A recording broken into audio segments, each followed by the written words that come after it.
And we are live. Hello, everyone, and welcome to the Soul Survivor podcast. It is our episode 12 recap, and wow, it was another wild one for sure.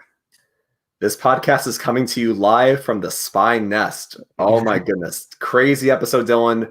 Super insane. We got to talk about that crazy tribal council that maybe got out of hand, but ultimately ended with people all talk. No advantages ended up being played. Some fireworks at camp as well. A lot to break down here. Yeah, there is a lot to break down. Advantages floating all over the place. Crazy decisions to step off what was the immunity challenge in the final 8. Never like to see that, and it ended up being one of the factors sending Kim home. But yeah, there's just so much to talk about. Yeah, I mean, we get right into it. With we'll go. We don't have Hef tonight here with us.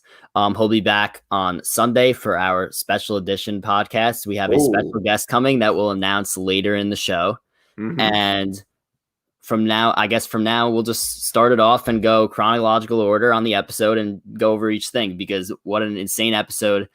So much to talk about. So the episode starts off where after Tribal, you have the aftermath. Here. After Tribal, you have Tony and Sarah going. So you have Sarah going crazy. She was pissed. She's like, "I'll never talk to you again if I get voted out because of this." It was a wild scene.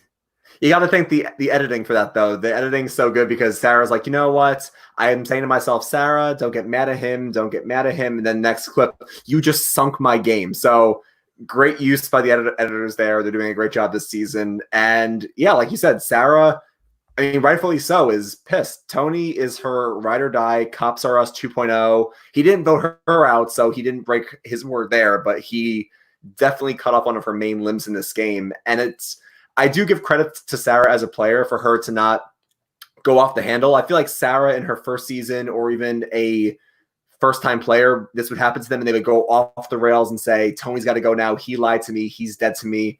I think we're seeing, the great player that's Sarah. She has the game sense to realize Tony's still my ally. I have nowhere else to go. Tony doesn't have that many options besides me and a few others. So I'm going to stick with him. If he gets me voted out, I'm going to be extremely mad at him for the rest of my life. But I think she realizes that she and Tony need each other in this game. And I think that it's good that she was able to move past it.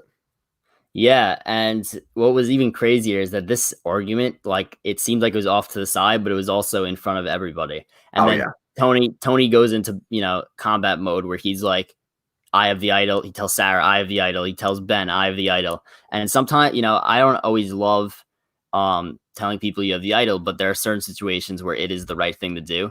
And certainly for Tony, I mean, you got to do it. Otherwise, as if you're going to salvage any kind of relationship anyway, I feel like that's the way you got to do it. So, and I mean, it definitely worked with Sarah. Ben, it ended up working because he did get his vote in the end, but we'll have to see how it goes forward with Ben, but at least it worked for one episode.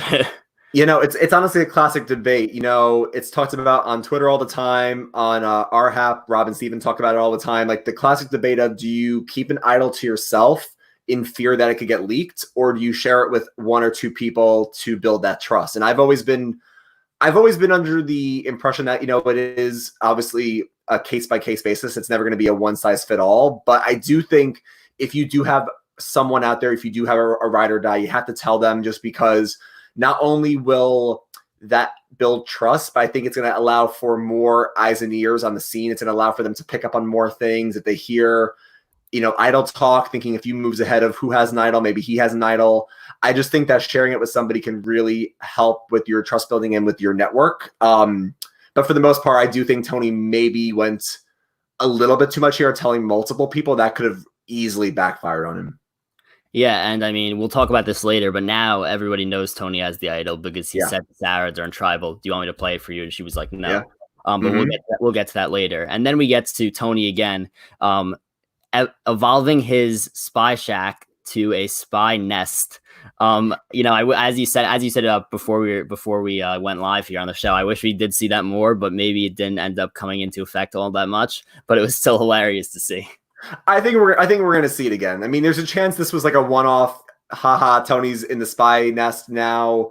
But I do think that there's a chance we see it in upcoming episodes. I mean, we saw with the Spy Shack in his first season that he built it in like the first or second episode, and then we saw like a little bit of it, but then it came back after the merge, and then came back again when at the Jeffro vote out. So I have no doubts we'll see the spy nest again. And we did also have the spy bunker in Game Changers, but that kind of flopped completely in with the spy bunker, but he's evolved into the air. And it's kind of cool how Sarah knows about it. It's kind of like, you know, he's bringing along like a little protege where he has his little undercover missions, and now Sarah's in on it as well. Yeah, it is pretty funny to see. And, you know, then in addition to Tony being Tony, you have Jeremy and Ben, who for the last like 3 episodes have seemed like they absolutely hate each other. Ben, you know, he got a lot of backfire on his original season 35, because everyone was like, you know, first of all, it was a controversial win with the fire making, but then people also criticized his social game. You know, he did have a big mouth at times. He didn't get along with some people at times. And I think that, you know, we're seeing that same kind of flaw kind of coming to haunt him this episode, especially. Yeah, I gotta say, I feel like this is what we've been seeing from Ben all season. And I know we always talk about, you know, what's the story of the season? What's the story of each player? Like, you know, Michelle's story is, I didn't get a lot of credit for my first win. I want to get credit this time. And can she change that story? So far, it hasn't looked like it. But Ben's story has been, you know, controversial win. How does he come back this time? And I do think in his first season, before, you know, he was on the ropes with all his idols, I do think Ben had a good social game and Ben was in a good spot. But the story of this season for Ben, Dylan, I mean, he gets into conflicts with everybody. He and Boston Rob were butting heads early on. Then he and Adam had a long conflict, and now it's him and Jeremy. Again, I don't know if Ben's going to be our final 3 GOATs. I don't know if Ben's going to go out soon. I'm not sure what's going to happen, but that's clearly the story here, that Ben, for some reason, maybe he feels slighted. Maybe his trust has been broken. He just is getting into these like feuds with a lot of people, which is surprising. Yeah, and like I don't understand it from Ben's standpoint. Like, even if he wants Jeremy out, it doesn't do anything to just show him that you're mad at him or just not talk to him. There's nothing that's accomplished there. And as you saw in the episode, they did end up voting together, and there was a legit need to talk strategy. And Jeremy was trying to get it out of him. And if you're Ben, you just can't shut down a complete avenue. Even though they ended up voting together and it was a success, but you just can't do that if you're Ben. You know, you got to be able to control your emotions. Yeah. In a game like Survivor. Do you think, I mean, I have to ask though, because I know that an obvious answer would be, how did this conflict start? And obviously you can go back to last week where, you know, Jeremy's in on the plan to take out Sophie. Ben's obviously upset, but I have a feeling this started the week before when Jeremy came back to camp after playing his get out of jail free card. And we talked about this on the podcast. Everybody seemed to be mad at Jeremy for saving himself. And I feel like that was so weird how Jeremy, the last night he can use it, he was the target and they were all mad at him. I feel like Ben is still mad at Jeremy for that move. It feels like it's all harkening back to that one moment. And was Ben going to vote against Jeremy there? Yeah, he was. That's why I don't understand. There has to be something else going on there that we're not seeing, because I don't understand where that would be coming from. But honestly, there's no way it could benefit Ben. So he's just got to, and like Jeremy said, it's season 40, like it's all winners. He just has to like wake up and just start and just shut that down, at least for they're there. What is it, day 29 already? So they're there for 10 more days. He's just got to put it on the back burner and worry about the actual game. It's as simple as that. Yeah, and like you said, they did vote together, so they did manage to work past that to get to a common vote, though. Yeah, for sure. And then right after that, we had the whole storyline build about Kim wanting to take out Tony. People seemed to be on board, and there was a new 4-person alliance to form that looked like it could have been very, very dangerous going forward. Now, when you're at 8 over here, 5 is the majority, but you want to get, if you could get a group of 3 together in when there's 8 people left and just bring in a couple people here and there for the rest of the game, that could be so powerful. And I felt like what we saw there with, who was it, Denise, Michelle, Nick, and Kim. But Kim kind of came in late, so it was really just them 3. I think that was really the right move, especially for Denise. If you're going to go to the end with Michelle and Nick. Honestly, for all of them, it was the right move. And then Kim came in. So Yeah, that I want to talk about that new 4-person alliance. Now it's a 3-person alliance because Kim did get voted out. And it's Yeah. funny because they didn't end up voting together, but I have a feeling that, well, at least what was it, Denise and Michelle voted together, but Nick didn't. So I have a feeling that Nick could come back to them eventually. It seemed to be a foreshadow kind of thing, even though it did have a role in the vote, sort of. Yeah, this is so interesting to me. I mean, we see Tony make this amazing move last week where he doesn't flip from one side to the other, and that's why it was such a great move. Is that he makes a third side. He doesn't go from the Sarah Sophie group to the Jeremy Michelle Kim group because Kim and Denise aren't with him. So he basically goes to a third group of him and Nick, Michelle, and Jeremy. And I thought, and that's what I was referencing is that the 4-person alliance. I was like, okay. Now this undercover 4-person alliance of, Tony and Nick and Michelle and Jeremy are going to try to do something. And all of a sudden we see Kim come up with this plan to take out Tony, which I do think you're right is the right move there. I think Kim notices what Tony's doing. Some people are kind of blind to it. And if you saw his first season, if you let Tony skate by, he's going to crush it and win again. So Kim made the right move here. I don't blame her at all.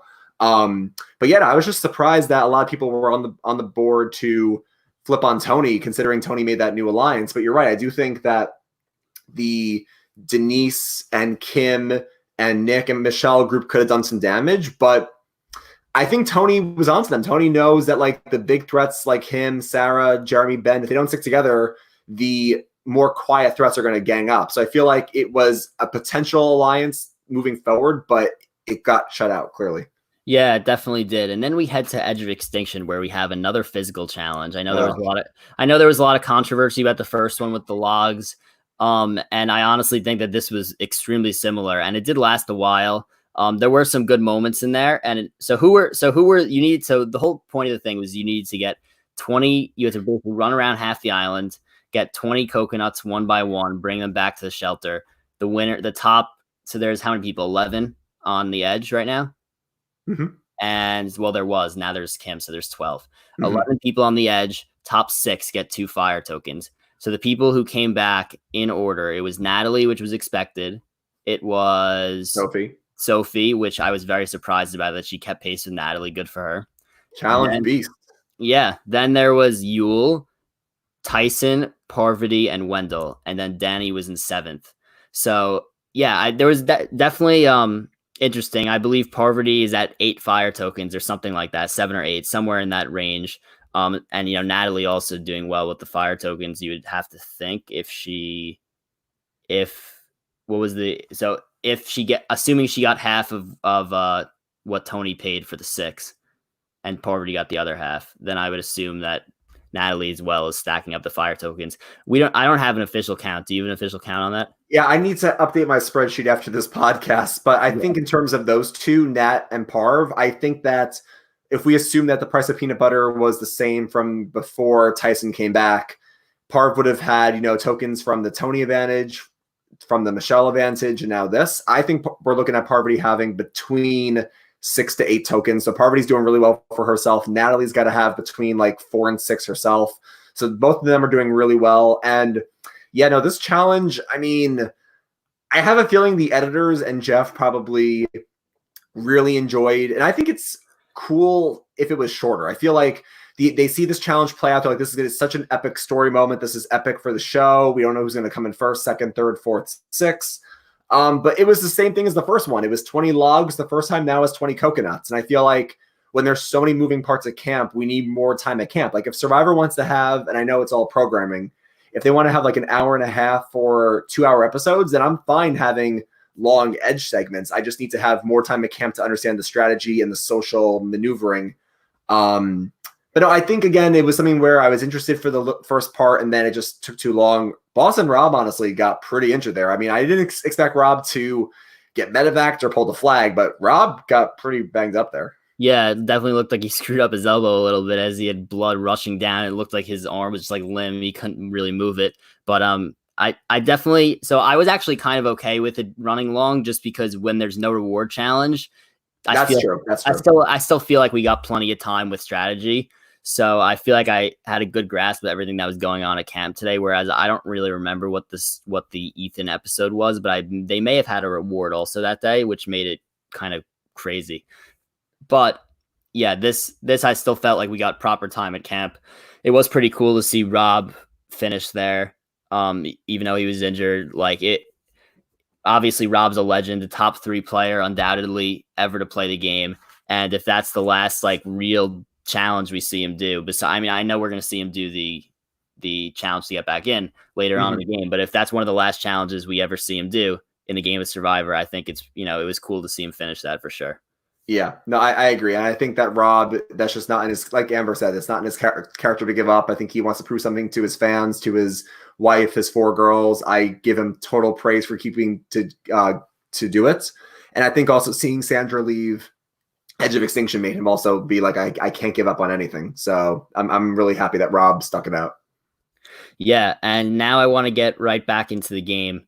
So we have now, right after that, okay, so we did right after that was when we had the whole thing with Kim trying to pull in Nick, Michelle, and Denise, as I referenced before. Kind of just, building that. You saw like it was going to be Kim versus Tony tonight. You just knew that was going to happen. And then you had the moment where Ben was walking in the woods and finds the idol with Tony standing right next to him, and he quickly tries to pull it back and hide it. And Tony was like, "What are you doing, Ben? I see you just saw it." That was an amazing moment on so many levels. And you saw Tony get like paranoid, like, "What were you trying to do? Hide it from me." I said as soon as that happened, I was like, Kagayan Tony would vote Ben right out of the game. But just for finding the idol. But you gotta understand Tony's perspective here. He needs Ben as a number. You can't just do it just because he has an idol. So this was a little bit of a different situation, but I thought it was hilarious how Ben knew that Tony found the idol, and then Tony was right there when Ben found the idol. So now they really do need each other. It's as simple as that. Yeah, no, they're connected by the common thread of the idols. And it really was a funny scene from Ben trying to hide it. And then in the confessionals, Tony's like, "You try to hide it." And Ben said, "I try to get away with it." It was just really funny. I don't know what Ben was thinking trying to hide it while Tony's right behind him. I mean, granted, we've seen that before, where like Russell did it before. A bunch of people have done it where they find an idol and they stash it away. So I guess it's possible to try it, but you can't pull one over on Tony. Tony's the king of the idols. Like, you can't do that to him. And then also it was funny when they ran away and Ben picked him up and carried him off into the sunset. Yeah. That was pretty funny too. And I do think you're right. They do need each other in this game right now because they are, seen as bigger targets. And no, it was just a good scene. Yeah, and quick advantage count in this game at the moment that this happened, and we'll get a lot more into the advantages after. But Tony idol, Ben idol, Michelle had the flip a coin, which we will definitely get into later and talk about that. But now the reason why I'm kind of flying through here is because I do want to talk about the vote for a long time, because that was a absolutely wild tribal council. Yeah. And also everybody in the chat right now watching, we will get to your questions towards the end. So keep asking if you have, and we will eventually get to all of them. But yeah, immunity challenge, as you wrote, a classic challenge that's been pretty much played in, like, I feel like every other Survivor season. And, I believe this challenge is very well known for Parvati lasting what I believe to be 5.5 hours, where I think she just stepped down because the person next to her, just like they came to some agreement. I don't really remember what happened. Do you? That was season No, Parvati actually won this challenge in Heroes versus Villains and Micronesia. Parvati won it after 5 hours because Jason stepped down next to her because they were going to promise to keep him safe, and then they were all lying to him. And they voted. That was the episode where Ozzy went out. Right. But no, yeah, like you said, this is a classic challenge. Like Jeff said, when it rains, it pours. Has been played since Survivor Africa in season 3. And I'm actually really glad, Dylan, that they did a man and a woman win this challenge. Because if you go back in history, unless it's happened once, this challenge is predominantly won by females. Females have won this challenge almost all the time.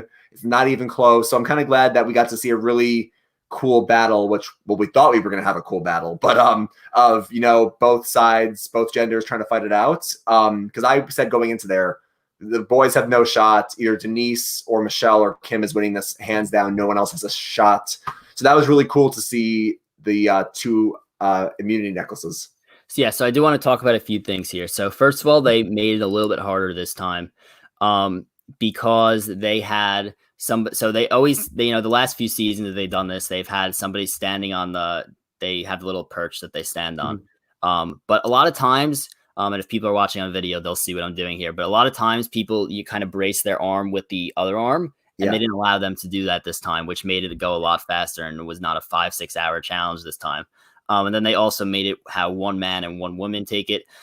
Now, when you're in the final 8 and that happens, all of a sudden you go from a 1 in 8 chance to a 2 in 8 chance. Your chance is literally double of winning immunity. Yeah. I mean, and we talk about how you have to just make sure, a lot of times when you're in trouble, you got to just make sure you get to the next week. And reasons like this is why. And reasons like this is why, because if you're Tony, I mean, obviously Tony had the idol to keep him safe, but he goes crazy and does the Sophie blindside last week. You don't know that what opportunities you're going to have the week after. So I think that you have to play this game, especially in a winners at war season. You got to play it week to week, because you don't know when your chances to win immunity are going to double in the next challenge. And meanwhile, Tony, who had never won an immunity challenge, individual immunity challenge, I should say, going into this season, has now won back to back to back. And it's absolutely incredible. And I want to talk about people stepping off. And as I do this, we have a comment in the chat from Tyler who says, Kim played that challenge twice and stepped down for food both times. Right. So that is actually correct. In Survivor One World, season 24, the season that Kim won, she stepped off for food. And in this time, and I'm sure everybody was yelling at their TV like, oh, Kim, you can't do it. You can't do it. You can't do it. And she did it. I always wonder, now, I don't know how I would feel if I were competing in a challenge like that. How do you decide when you have a 1 in 3 shot? Because at that point, Sarah was already out. So it was Michelle, Denise, and Kim left. If you're in Kim's position, and Michelle's a little bit different because Michelle, I thought, was always safe the entire time. But if you're Kim, how do you step off like that? I always think and I feel like it's easy to say from our seat sitting at home, and you just don't know what's going through the minds of the players. And, Kim clearly showed that she regretted it, obviously, when she went home. But just as soon as she stepped down, I was like, oh no, she's going to regret that later. And I'm just completely surprised that she stepped down. Yeah. I mean, again, we don't know what we would do in that situation. I mean, I'm sitting here on my couch as a super fan saying you can never step out of these challenges because you're never safe in this game. And and Quate also says in the chat, it's disappointing to see super all winners step out of this challenge for food as well. It is tough because we say we wouldn't do that, but we go out there, we're starving, we think we're safe, and we might do it. That's why. I mean, Tyler brings up a good point, though. Kim did it twice. Kim stepped out in her first season because that was when the all-woman alliance was dominating. And on the chopping block was either Troyzan or Leaf or Tarzan. So Kim knew she was safe no matter what, so she stepped out here. I guess she also thought here, look, Tony is the biggest threat on this board if he doesn't win. And even if he does win, I can take out Jeremy or Sarah. Kim probably felt safe. And like she said, she did regret it. It was a mistake there. But I mean, she probably did feel pretty safe there to step out at that point. Yeah, and I did want to bring up also, this is not a position that Kim's used to being in. Now, when she stepped off in One World, she was completely controlling the game. She had friends all over the game. She had no chance of going home ever. So, that was a very different time, and it's very tough to go into a game now with all winners and kind of just realize that sometimes you're going to, she is in the end a threat. So she's obviously in a lot more trouble now. So I think she just honestly had a little bit of a brain fart and just stepped down. But I do want to talk about one more thing in this challenge really quick. I am absolutely shocked that Nick just stepped off right away just for the 1 fire token. Now, obvious, and they made it seem like it was just a quick agreement. Now, what they did make clear later is that Nick seemed like he was about to fall off. At least that's what Tony said. That's what Nick said. So in his mind, he was like, why don't I eat right now and grab a fire token rather than end up losing to Tony anyway and not getting either one of those things? So he had to pick one or the other and say, do I take the benefit of just stepping off, or do I actually try and compete in a challenge that I'm probably going to lose? So look, if Nick was really going to fall, then he made the right decision to at least get a token out of it. But that's tough to see when you know that there's a huge threat that you're planning on voting out that night to step off like that. Yeah, no, I mean, that's the question. And we'll never really know because we're not in Nick's shoes. And, armchair quarterback, he could say after the season, like, oh, I was going to fall off. We don't really know. But you're right. If you voluntarily stepped out there, that's a huge mistake for Nick, giving Tony his third win in a row. And again, like you said, if you told me that Tony coming into the season, coming off of no wins ever, would get 3 in a row, I would be floored. But if Nick voluntarily stepped out, I do think that's a major blunder there. But, you know, if you are falling off in those challenges, and people say this all the time, if you're going to fall out no matter what, you might as well get food out of it. You might as well get a token out of it. I don't blame Nick if that's the case, and we'll never really know for sure. But yeah, no, if you step out for food voluntarily, like, oh, I'm not going to fall off, but I might as well just get my safety in some food, it's a very risky move. It's only good if you are like, I'm not going to outlast this person no matter what. I might as well get something out of it. Yeah, you better be sure that you're about to fall off and you can't go any longer, or that you're safe that night, because anything could happen, especially as we saw with Kim tonight. Mm-hmm. And now we get into what was one of the craziest, and I feel like I keep saying this every week, but it's true. What was one of the craziest tribals we've seen all season. And immediately you have the idea they were going to get out Tony. They're like, all right, we got to split Tony and Sarah up, but let's put that on the back burner right now. And we have to go for Jeremy because Jeremy voted with Tony last time. Jeremy's still a huge threat, because if Jeremy gets to the end of that game, there's no doubt he could get the votes to win. And that's just the truth. Jeremy's a likable guy. He's saved himself from the bottom a lot of times. So their idea was to get out Jeremy. But then you get Ben with his big mouth again, and he's like, Tony, they're going for you. And then he's like, oh, well, who said it? Kim, Nick. And then everything just falls into motion from there.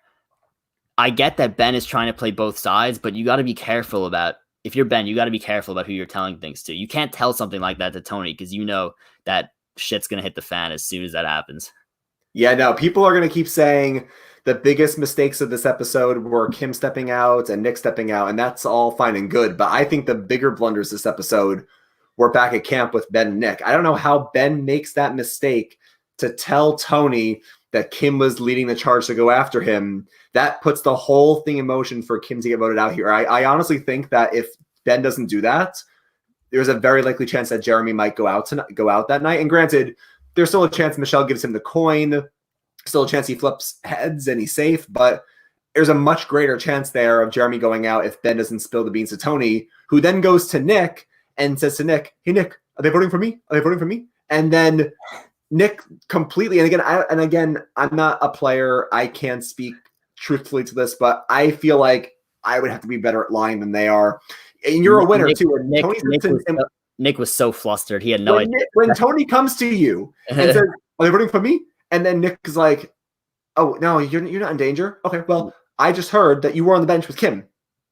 You got to say something like, oh, no, we were talking about this, or Kim told me this, but, you know, I didn't mean it at all. I wanted to just assuage her. I wanted to make her feel comfortable. I didn't really mean it at all. Here's what we're doing tonight. He goes, oh, shoot. Yeah, give me a minute.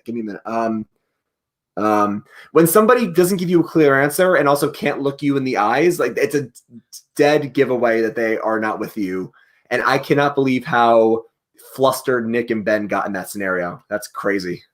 Yeah. So, and then, yeah, I mean, look, if you're Nick, you got to come up with something better. But, you know, you kind of had a situation where Nick and it was kind of confusing to see who was really in the middle here. Now I want to say this out loud just so I can make sure I'm right here. So you had Tony, Sarah, and Jeremy for sure on one side voting for Kim.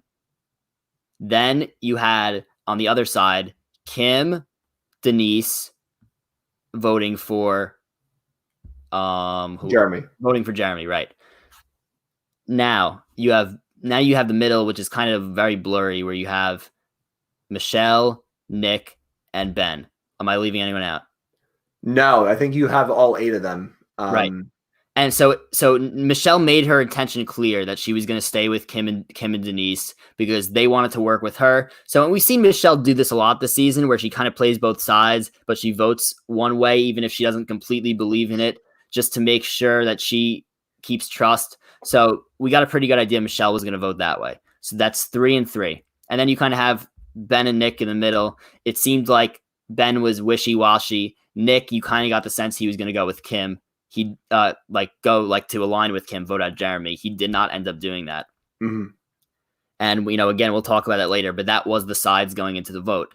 Tony obviously had the idol that he could have used. And then you get Michelle, who kind of starts to feel guilty about voting out Jeremy. And honestly, like, if you're Michelle, you can only play that advantage for 2 more weeks, final 8 and final 7. You have to put it to good use, especially if you know you're not in danger the next 2 weeks.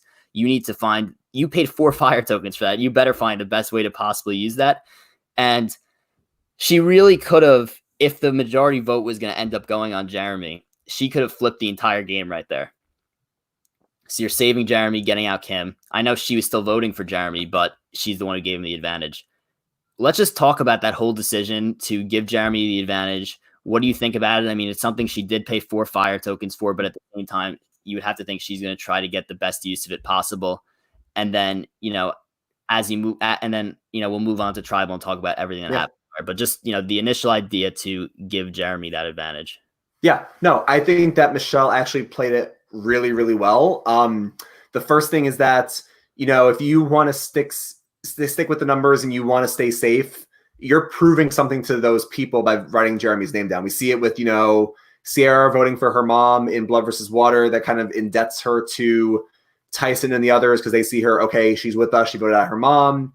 We see it, Michelle do it actually when she votes out Julia in Survivor Co. Wrong, where she votes out her number 1 ally, proving to Aubrey and Ty that she's with them. So this has worked before. So I think Michelle did a really good job here at helping to save Jeremy with the coin, but also writing his name down to ensure that she's voting with the numbers. Or even tonight, she was on the wrong side of the vote, quote unquote, but no one's going to be mad at her because she voted how the people thought she was going to vote. So that's fine. And I think the biggest thing here, if people say she gave away her coin, what is she doing? She could use it next week.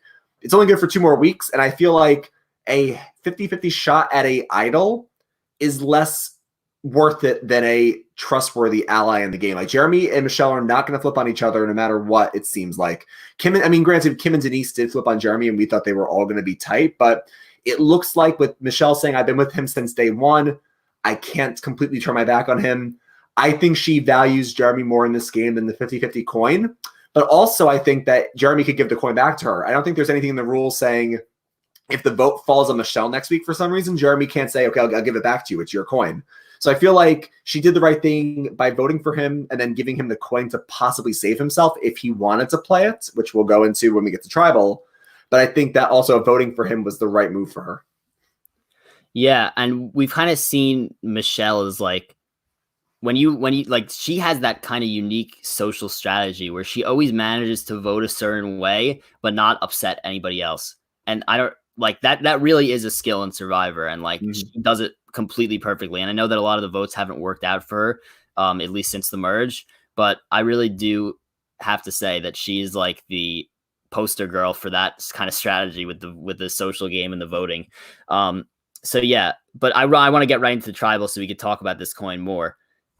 I know that there's been so much complaining about the whispering at tribal, and I have to give the producers credit because they heard that and put pretty much subtitles on every single thing tonight. So I felt like I was able to follow it a lot more. Now, I don't want to get too much into the whispering, but it was still funny because it seemed like such an unnecessary whisper. They knew that they were voting for Kim, and Tony and Jeremy decide to start whispering to each other anyway. And then it sets an entire thing into motion where now, what do you think that Ben and Nick were going to vote for? Do you think that Ben and Nick were going to vote for Kim if it weren't for all the whispering? Or do you think that that's what really put the plan into motion? I don't know. I mean, again, like I've said this whole season, I have to go back and rewatch to see what really happened, but it felt like the whole thing was just a giant smoke screen and nothing meant anything. It almost felt like you said the plan was to vote Kim with that group, and then they all start whispering. And then I guess the whispering ended up in that everything is fine. Stick with what we said. Kim is gone. And then nobody plays their advantages, as we'll see, because Kim was going to go home. I feel like the whole thing was a giant smoke and mirrors and it didn't mean anything. Maybe you're right. Maybe that Ben was not with Jeremy and then something happened and he said, you know what? I'll vote Kim out. But that just felt unnecessary because I feel like it's going to happen no matter what. There was a small scene that they showed during the whispering where Tony was like to Ben, you have to vote Kim. And he was like, I'm not changing it. I'm not changing it. Meaning like he would have been voting for Jeremy originally. So I don't really know about that. Maybe it was edited to look that way. I don't really know. But yeah, unless truthfully Ben and Nick flipped from the whispering, then the whispering was one big smokescreen. But I do want to get into tribal here. And I know we're talking about tribal, but I do want to get into the details of it. Jeremy has the 50-50 coin sitting in his pocket, and Tony has the idol in his pocket. Ben is asking, do I need to play the idol? They're like, all right, no, Ben, you don't need to play the idol. Because Tony was going to play it for Sarah if she was in danger. I cannot believe that Tony thought that Sarah was the one in danger. I really can't believe that. I gotta imagine it in the whispering, Sarah's name gets brought up. If I'm trying to piece this together, and again, I don't want to get on a tangent with the whispering. I know we've talked about this before. You and Jordan feel one way, Annie and I feel the other way. And also, if you go to Twitter, Twitter is actually also split in half. Half of Twitter feels like the whispering is exciting. We love it. It's amazing. The subtitles are amazing. And then the other half feel like it's gotten out of hand. It's too much. You can't leave your seats. Yeah, I mean, again, I don't want to get into a tangent. I feel like it's gotten out of hand, but that's a whole other discussion. If I'm trying to piece this together logically about why Tony thought they were voting Sarah, I'm going to assume we see Jeremy and Tony whisper first, which I'm assuming they're saying, we're good, we're going to vote Kim, we're fine. Tony leans over to Ben and says, can you tell Nick we're going to vote Kim, or they hit for him to vote Kim? And Ben's like, I'm not going to do that. I'm not changing it. I think that where it was where you had Kim and Jeremy talking, and maybe he was a little bit worried that was going to maybe that combined with the Ben Nick kind of thing that you just said was maybe a red flag that, well, who's the name that is not getting spoken to me? Maybe it's Sarah.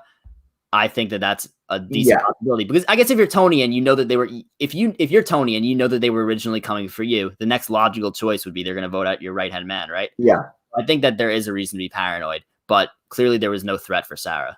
No, but I think that's how the timeline plays out, where I feel like Tony says that to Ben, and Ben's like, I'm not going to do that, either because he was voting Kim already, and he's like, I'm not going to risk my neck to say something to Nick right now, or he was voting Jeremy and he ends up getting flipped. Then Kim hears that and runs over, and then everything breaks loose, because then we see Kim and Jeremy talking like you just said. That's where I feel like Sarah's name gets brought up. Tony probably overhears it, or Kim goes to someone else and says Sarah. That's why he gets scared. Good read on, again, Sarah's a great player. Good read on her part when Tony says to her, do you want it? And she's like, nah, I'm good. I mean, again, I'm not a player, but if someone said to me, do you want it tonight? I would say, you're going to play your idol on me for free, and I'm guaranteed next round. Give it to me no matter what. So I got to say, Sarah, great read again, making sure she knows none of the votes went on her. I got to imagine, and this is where we'll end up in the discussion about them not playing the advantages.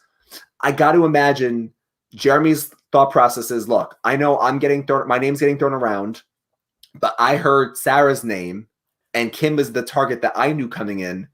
Now it's likely that it's going to be Kim or Sarah.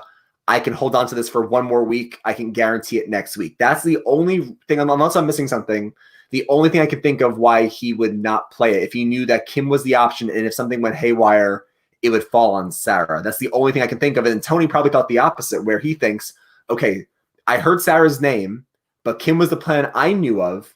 And if something goes haywire, Jeremy will get voted out. I mean, tell me if I'm wrong, but I feel like that's the only way it makes sense that both of them did not play what they were talking about. Yeah, I think that is definitely a decent possibility. Jeremy seemed to have a really good read on, like, just in terms of the past, like even his winning season, he's always had a very, very good read about when to play the advantages. Like he saved Fishback the right night. He saved himself the right night in the final 6. So like he's always seemed to have a really good read on when to play the advantage. I would have to guess that maybe he just felt confident that at least one of Ben and Nick would come through, and it would at worst be a split. But even if he thought it would be a split 4-4, then you would think he would play it. But maybe he was confident in Ben and Nick. Maybe there was a conversation had in the whispering that we didn't hear, that he seemed pretty confident. He was like, you know what? I'd rather take my chance not playing it and saving. Like, he had to have felt somewhat confident. He had to have. Yeah. And I think this is an interesting theory that I've heard before. I can't remember where I heard it, but I definitely subscribe to it, and I want to hear your thoughts. There's only 7 people left in the game. You have Nick, Michelle, Ben, and Denise, who are one-time winners. They've only played once. They've never lost before. And then you have people who have gotten voted out, but then won in Tony. Well, Tony won first, but Tony, Sarah, and Jeremy. if I had to say right now, and tell me if I'm wrong, I think the three best players this season have been Tony, Jeremy. I mean, Sophie played amazing, but she's out now. I'm saying of who's left, Tony's playing the best. Jeremy's playing, I think, overall pretty well. Sarah's playing pretty well. And then even Denise is doing well too. I think the common thread here, Dylan, is that those three people are all people who have lost the game before. And this is something that's talked about a lot. But I think when you lose the game and you get blindsided, you know what to look for. You know what to look for in a sign that, oh, it's me. Oh, I'm being lied to right now. You know what to pick up on because you've been through that before. When you just said Jeremy had a good read, Jeremy got completely blindsided his first season. And I think ever since then, he's been able to pick on the read and what I have to do. Sarah's picked up on it. Tony's picked up on it. I think that's why we're seeing, not a lot of not a lot of intuitive gameplay from, the Nicks, the Bens, the Michelles, because they've all won. They don't know what it's like to, they know what it's like to be lied to, but they don't know what it's like to be, voted out. So I feel like those three players were really good tonight, Sarah, Tony, and Jeremy, because they know what to look for. Yeah, and one thing I do want to point out from those three players that you mentioned at the top is you'd say that, experience definitely helps, first of all. I think Tony's playing the best game so far. He's been in complete control pretty much since especially the last 2 weeks. And if he could somehow find a way to survive and win this game, that would be just incredible. Sarah has been on the right side of the numbers almost the entire game, so she's playing a game as well. Now, an idea that I was very reluctant to agree with, and I'm now kind of agreeing with it, is I would say probably a month ago, we were on a podcast with Russell Hantz, and he said, I feel like Jeremy is not in control at all, and he's playing a Sandra type game, anybody but me. And I was very reluctant to say that, and now it kind of seems like he has to do that, and that's what he's been doing the last few weeks. But that just because Russell described it as anybody but me, a Sandra type game, that doesn't mean it's bad. Sandra has won twice. That means that he's playing a very, very good social game to the point where people are trying to save him. So it's just a different strategy that we have seen from Jeremy, and I think he's trying to control things, but I think that he's in a position right now where he just has to get to the next week. And if he were to get to the end, his pitch would be, I literally had no choice to start controlling votes. I was legitimately the target every single week, and I was saved because of my social game. So I have to give Jeremy a lot of credit because he's been on the bottom since the merge started, and he's kind of just clawing his way in right now. Yeah, no, I definitely agree. That's something that we talked about with Russell, and I just think it's a different style of gameplay. I've always said that Jeremy is a great social player, obviously a great strategist as well, but that one scene where we see I believe it was the Adam vote out, but where we see Jeremy sitting on the bench and he doesn't move from that spot and everyone comes to him with their plans, that's a sign of a great social game. I think what we have to accept and be okay with, if you like the style of play, is you have to understand that Jeremy was in control in Cambodia, so he was playing a great winning game there. This time he's not in the majority all the time, and he has to play from the bottom a lot, and he's constantly having to just be scrappy and fight. But he's doing a good job of it because his social game's keeping him in the game. We keep hearing that Jeremy, if he gets into this game, Jeremy's going to win because he's a great player and he's a family man. So they're not going to let Jeremy get there, but the fact that he keeps, okay, go for it. I was going to say, unless he goes against Tony, which I honestly, I think, and I want you to finish your thought first. While it's likely not going to happen, I think there actually is a path of Jeremy, Sarah, and Tony all somehow getting the final three, given that there is a fire making challenge. But that would, it's possible. I don't think it's likely. I think it's possible. No, I think for sure one of them's making it there. For sure, one of those big dogs will sit there. I don't think they're going to be there together. I just think that Jeremy and Tony are using each other as shields right now because they both know if the other gets to the end, they're going to win. So they're probably waiting for the right moment to cut them loose. They're probably saying it's final 8 right now. If I cut him loose now at 8, at 7, 6, and 5, I'm the next biggest threat. They're probably thinking around 6 or 5 is the moment where I have to cut them loose. So that's probably what Jeremy is thinking with Tony, and that's definitely why Tony keeps saving Jeremy. If Tony wanted to, he could easily sell Jeremy out and Jeremy would be gone right now. But the fact that Tony keeps saving him is a sign that, one, Jeremy's also playing a good social game, but 2 is the fact that Tony knows if I lose Jeremy now, they're going to come for me next. So I feel like you need to keep him as a vote. You have to keep him as a shield. And this is what we saw with Dominic and Wendell and Ghost Island, where Dominic basically they tied. Dominic played an amazing game, but he could have cut Wendell a little bit earlier. But he's always said in interviews, and he said it to us, like, if I cut Wendell at the final 11, 9, 7, they would come for me next. So I had to keep him as my ally, but as my shield. And the problem is that it became too late to take him out. So I feel like if Tony wants to win this game, and I think he's setting himself up, he has to keep Jeremy for like another week, but then cut him right before they get to like 6 or 5, because at that point it's too late. The only thing you risk with Jeremy is that I know he's only won one so far, but you do risk him winning immunity, getting gifted an advantage from somebody on Edge with all those relationships, and obviously I expect Edge to come into effect next week again. I do expect a big advantage to come from there, just because the way this season is going. You would have to think that before the challenge, there is one huge advantage that comes into play, being sent from the Edge into the game. So it'll be interesting to see how that plays out. So I just want to transition right now into questions, and then we will announce what we are doing on Sunday and our guest. So I'll put this question was asked all the way back at 9:22, but I will put it up. How paranoid is Sarah, and how will this impact Sarah and Tony's relationship going forward? I honestly think that after they went to sleep that night, I think that it was literally fine once they woke up. Like I think that Sarah and Tony are tight. I think that Tony has no plans to get rid of Sarah, at least yet. I think that Sarah has no plans to get rid of Tony, because in reality, they do need each other. And that's what was so impressive about the way that Tony played last week's vote with Sophie, is that there's a point where Sarah, there's only 8 people left in the game. Sarah has to go somewhere. She's not going to go somewhere where she's not wanted. Tony wants to play with her. She didn't really have a choice but to stay with him. Plus they do have that personal relationship. So I think that they're completely fine in terms of the game. I just think Sarah may be a little bit more wary of Tony because she's seen it before in Cagayan. Yeah, no, I mean, she knows a thing or two because she's seen a thing or two. I mean, Sarah, you also have to take into account pre-existing relationships. I mean, Tony and Sarah, he got rid of her in Cagayan, and then in Game Changers, he went out early, but I think they are really close outside the show. And I think above all else, when he said to her, we're doing Cups Rush 2.0 and I will never write your name down, as of right now, he hasn't done that and she hasn't done that. So I feel like they probably went to bed and got over it. I just think that Sarah is right to be paranoid, especially playing with Tony. You have to be always keeping one eye open when you sleep. I mean, Tony needs to be kept an eye on and be kept on a leash in some way. So Sarah is rightfully paranoid. I don't blame her for that. And I do think they can still work together moving forward, Jake. I think that Sarah knows that she lost an ally, but she has nowhere else to turn. She needs Tony in this game.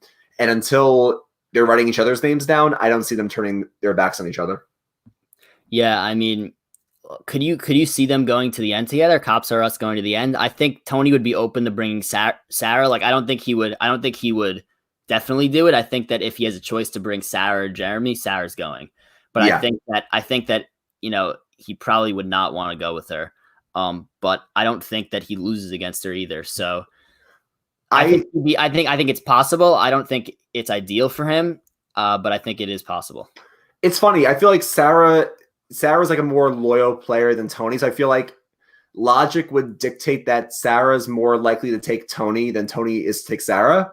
But I just feel like with how great he's playing right now, and Sarah has to see that, I almost feel like Tony would be willing to take Sarah and Sarah wouldn't take him. But what I think is actually going to happen, and I would love to hear if you agree, I think what's going to happen is what Tony said, where one of them is going to get taken out, but not by the other. I think that something's going to happen. Someone's going to lead a charge, and either Tony will go out or Sarah will go out, but the other will be blindsided by it. I think that they're going to go out not by the other one's hand. Yeah, I honestly completely agree with that. I mean, it's going to happen eventually. If you're a remaining player in that game, you have to bond together with the others that are not named Sarah and not named Tony, and you got to try and break that up. But we do have another question here from Julia. Should Denise be worried after Tribal? Yes. Yeah, 100%. Oh my God. We completely forgot to talk about that in all the craziness that happened. But when Denise, and again, I felt this as somebody who thinks the whispering's gotten a little bit out of hand. I felt this when Denise was like, I'm done. I'm going to vote now. I don't want to hear anything else. Also, listen, and I know this happens sometimes where people say things that they don't mean because they get cocky or they get upset. And again, it is part of the game. I mean, we see this happen where if you remember in Jeremy's, and Jeremy says to Denise, "You're not safe after tonight," and she's like, "I got it, bro. I got it." We saw that happen when Kimmy in Cambodia, Kimmy flips on Jeremy, and he's like, "Kimmy, Kimmy, Kimmy," and that was obviously like a mistake, and she forgave him. But we also saw that in Tyson season when Tyson won, and there was the rock draw, and Katie got rocked out, and he says to her like, "That's your chair, like right over there." I think this happens sometimes where either you're confident or you feel hurt and betrayed, and you just blurt out something. I do think, though, that that's actually going to fall back worse on Denise than Jeremy. I just think that Denise, now that she's been going back and forth and she doesn't have a stable footing now, I think that Denise should definitely be worried after tonight. Yeah, I mean, Kim was her number one ally. She gets taken out, and now where does she stand? She doesn't really have anybody, if we're being honest. She's definitely not with Jeremy. She's definitely not with Tony, not with Sarah. Her only idea right now is to, grab the alliance that could have been Nick and Michelle, and then maybe pull Ben in to get a 4-3. That's really Denise's best bet, or just winning immunity. So, yeah, I think Denise is definitely at the top of the list of people that are going to go home next week, or could go home next week. I mean, in Winners at War, it's so hard to predict the game board. I mean, I try to keep up on Twitter, on YouTube. I'm a big fan of Peridium, who always has like his battle map to show like where the players are, but it's going to be really hard to see where the lines are drawn and who's going to go home, because things are changing in this new era of Survivor. It's so hard to predict what's going to happen week to week because anything can just change on a dime. But if we're looking at, like power rankings or like this, like a stock watch of like who's going to go home next week, I got to think Denise is in trouble next week. I honestly think that Michelle, I don't see anyone going after Michelle still at this point, so I think Michelle's fine. Maybe people get mad at Ben and Ben goes home. I feel like the people that are in the most danger are Ben and Denise. And then I don't know. I mean, Jeremy's going to be in danger from here on out. And maybe I feel like Tony is safe and Michelle is safe. I think anyone else is fair game to go out next week. I'll put a pin and say Denise or Ben, but Jeremy could go out or Sarah could go out by friendly fire with Tony. So I don't know. And I mean, Ben does have that idol. So you have to think that he probably is safe for at least another vote unless he misplays that. One thing that I actually brought up today, and Hef actually texted me about it. Hef's prediction was that, Hef's not here tonight, but we'll give him his opinion. His prediction tonight was that Nick was going to go home. And I was thinking to myself, this was something that I had been thinking about. I don't know if anybody remembers in Cambodia, Second Chance. It was an extremely strong cast. It was pretty much just like this, where you felt like you had a really, really strong group of players in the final 8, final 7. And Joe, Challenge Beast Joe, brought up the idea and said, I think Abby is the person that everyone wants to bring to the end. We should vote her out because even though she might be easy to win against at the end, she's the person that everyone wants to bring, which takes away a spot from us. So I was thinking that, if you have a very strong group right here, maybe you do get an easy vote like Nick there somewhere along the lines if they feel like he could just steal a spot from somebody. So I thought that was possible. I still think it is possible going forward, but I do think that the name to watch next week is Denise for sure. No, that's a really good point. I mean, Hef, that did happen where Joe said we should vote out Abby, and then Joe went out at the final 8, but then Abby went home next week at final 7. So I do think it's a very well-known play to make, where you take out the person who everyone's going to sit next to because that's one less seat for you. I mean, we saw this most famously with Sari with the 3-2-1, where she takes out Courtney because she realizes everybody wants to sit next to Courtney at the end. She's in Shane's final 2. She's in Terry's final 2. She's in Aris's final 2. Like, that's someone who I need to get out because she's taking one of my seats. So it's a classic move here. The question that I have to ask, though, is that maybe Hef, and maybe you agree, maybe you do feel like Nick is the person they're going to take to the end. I'm wondering who in the game they think is their GOAT. Like, who is everyone taking to the end? Because if Hef is right and everyone's saying, oh, I'll take Nick to the end, maybe the right move is to take out Nick next week. But I'm not sure who people perceive as the GOAT this season, because they're all winners. They're all winners, so I don't want to give any disrespect. The only GOATs that I think people might be looking at is either Nick, Michelle, or Ben. I don't think you should be looking at Tony, Jeremy, Sarah, or Denise as a GOAT in this case. Especially after the Sandra vote out with Denise, you can't look at her as a GOAT. So those 4, I think for sure, are thinking of the other 3 as maybe their GOATs. But who's the most? Is it Nick? Is it Ben? Or is it Michelle? That's the question. Yeah, and we do have one more question here. So, does Tony want to sit next to Jeremy at the end? If not, when will Tony blindside him? So we did briefly touch on this.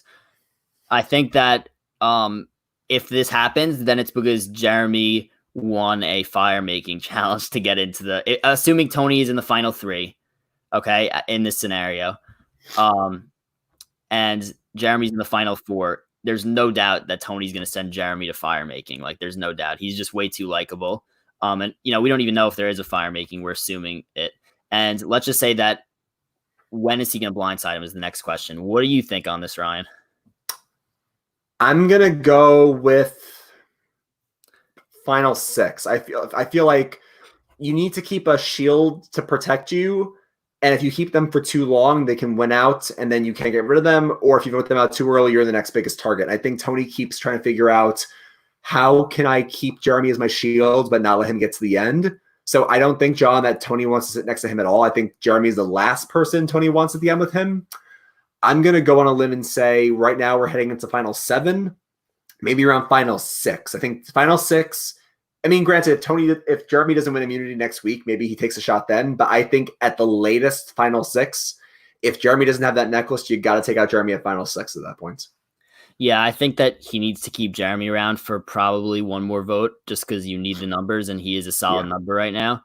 But after that, I think it's fair game if Tony feels like, because Tony could go to, I feel like Tony could go to, he has Sarah, so that's 2 votes. He could, I feel like, go to Ben if he needs something. I feel like he could go to Nick if he needs something. But I think that just for right now, you want Jeremy as that solid vote, at least for the next vote. Because when you're going to 7, you need 4 as the majority. Not probably, you definitely do. So I think that it's smart to keep Jeremy around for at least one more vote. Yep. Now the next question: who will come back from the Edge? So yeah, we've spoke about this every week. I think that Tyson has to be considered a favorite just because his track record in challenges. I think that Natalie has to be considered a favorite because she's a challenge beast. I would not count out Sophie. I would not count out Parvati with all the advantages she has either. She could have 7 or 8 fire tokens right now. We have to get an official count. And that also goes for Natalie. I mentioned that she's a challenge beast also, but she has a good amount of tokens, especially after getting the 2 this week also. And my big sleeper pick, and I know I mentioned this to you, my sleeper pick to come back is Wendell. I think that he has a really decent chance, and he's good in challenges. He's smart at puzzles. I think he has a decent shot as well. And did I mention Sophie also? You did, yeah. Right. So if it's some kind of type of puzzle thing, Sophie could definitely come back as well. Yeah, I agree. I think if I had to pick 2, because I feel like with 11 people there, it's so hard to pick 1. But I feel like with 2 people, I got to go with either Natalie or Tyson. I think just not only from an advantage perspective, but a physical standpoint, and also from a story of the season, it's got to be, I think, either Tyson or Natalie. But you're right. I could see a Wendell sneak in there. I could see a Parv sneak in there. The only people that I think don't have a shot to come back because of, the story, the physical components, and then the advantages, it looks like Amber, Danny, and Adam are the ones who are drawing dead. Ethan hasn't been shown in a while. I just feel like for Ethan's on as the 3rd winner survivor, it's a big thing. Ethan could come back. I don't see it happening. I think the only ones who we can say are drawing dead with the challenge is either Adam, Amber, or Danny, but I'll put my money on Michelle. No, there's so many names. Oh my God, there's so much to take in. Natalie or Tyson is my bet. Yeah, and obviously I don't want to just not mention Rob because you can't count him out. Of course. But if the elbow injury is that serious and the challenge does happen in 5 days or so, I think that he's gonna definitely be struggling. But could you imagine with the elbow if their challenge was the holding the water over their head? I'm curious to see next week if he's wearing like a wrap around it because it did look like a pretty bad injury. But yeah, I want to move on to the next question. Okay. Ben tipped off Tony that Kim was gunning for him. Why is Ben helping Tony? I honestly think Ben's just trying to play both sides because I think that he wants to keep Tony close for when he does decide to try and vote him out, which is not a bad strategy. But I also think that he is playing it a little bit too strong and maybe opening his mouth a little bit too much. And in this scenario, if you're Ben, I just don't see why you tip off that Kim was gunning for him. Maybe you, and I know very back in episode 1, Boston Rob was like interrogating Ben and was like, who threw my name out? Who threw my name out? And Ben just was like, well, it was who I forgot who it was at that point. Danny, maybe. I don't even remember. But I think that Ben's just got to keep that information close. Like if Tony says he was talking about me, Ben's just going to be like, oh, it was just like a general consensus, or he's just got to redirect another way. I think Ben did give away a little bit too much information to Tony, but in the other hand, I do understand why he's trying to keep Tony close. Yeah, no, I agree. To answer John's question, I think that Ben I think he's helping Tony because I think he realizes that the big dogs, like he said, him, Tony, Sarah, Jeremy, they got to stick together because otherwise, I do agree. I do think that theory that Tony said where Michelle and Kim are going to pull in Denise and Nick, and then if we let one of us go out, the three ladies and Nick are going to take us out. And I do think that's right. The small dogs will take out the big dogs. And I think there also is something, like Tony said, there is something to be said about a soldier, two cops, a firefighter, like those big dogs got to stick together. I do think there's something in that. So I do think, John, that he's helping Tony because he realizes that the big threats have to stick together at least for a few more votes, or at least one more vote. But you are right, though. I do think that Ben tipping him off was not the right move. Ben doesn't know how to keep the secret sometimes. And I think Tyler brought up a good point just now saying, I think Ben sees Tony the way Tony sees Jeremy. I totally agree. I think that Tony sees Jeremy as somebody who is a shield. I don't want him getting to the end, but I got to work with him for the time being right now. And Ben probably says, look, Tony's crazy, but he saw me get an idol. He's also a big dog. I don't want him to win, but I need him right now. I think you're right. I think Ben and Tony and Jeremy are seeing each other as necessary evils that they need in the game right now. Yeah, I definitely agree. I definitely agree with you. And it will be interesting to see how that plays out with both of them having idols. But now I want to get to the announcement about the special guest that we're having on the podcast on Sunday. So throughout the week, I've been posting hints on Twitter and trying to get people to guess. So I want to go through the hints real quickly, and we could try to brainstorm who was in the pool of possibilities, and then we'll actually say who it is. So I said 1 week from today, which was Sunday, we're having a huge guest join us on the podcast. Any guesses? Here are your hints. Has played multiple times. Okay, obviously could be a ton of people. Has played with somebody still remaining in Winners of War. So that had to do with 8 people. And it's funny because Kim was voted out, and she had some people play with her on season 24 that have played multiple times, but nobody from that season was in the Ultimate Survivor bracket, which was my next clue. So I said that they had played multiple times, had played with somebody had played with somebody remaining in Winners at War, and was in the Ultimate Survivor bracket. So Kim being eliminated didn't really change those hints at all. And then I had a few more hints that I added to that. So I said this player holds a Survivor record. Okay, that could have been anything. So Survivor records are so funny because there's like so many obscure ones, but this one is definitely one that's pretty known. And then I wrote, my last hint was yesterday. I said this person ranks in the top 10 in most votes against in their Survivor career. So there were a few guesses, and let's see some of the guesses we got. Andrea. So Andrea actually ranks number 1 in most votes ever. The other guest was Kelly Wentworth, and we are having Kelly Wentworth on Sunday. So we did get a few guesses. Kelly Wentworth will be joining us on the special edition of the podcast on Sunday, talking everything about Survivor Winners at War, the 7 people left, and we'll even talk a little bit about the seasons that she played. Season 29, she played with season 29, Kelly played with Natalie, she played with Jeremy, and then season 31, she obviously played with Jeremy again, and then she played season 38, which was the first time that Edge of Extinction was a thing, so I'll be curious to see her feedback on that. Yeah, all those other people who didn't say Wentworth, those guesses do not count at all. No, I'm very excited to get Kelly on the podcast. It's gonna be really exciting, like you said, to hear her perspective on the game, EOE, but also the people who she's played with. It's gonna be really exciting to see Kelly. Yeah, so the record that she actually holds is she voided the most votes from one idol. So she voided, I believe, in the Saturday vote, she voted 9 votes against her. So that was the record that she does hold. But thank you to everybody for listening. If you don't already, subscribe to this channel, Soul Survivor Podcast. Like the video. That'll help us a lot also. Follow us on Twitter at Soul Survivor Pod. And yeah, a lot of good content going forward the rest of the season. So looking forward to it. Looking forward to it. Got nothing for you guys. Head back to camp.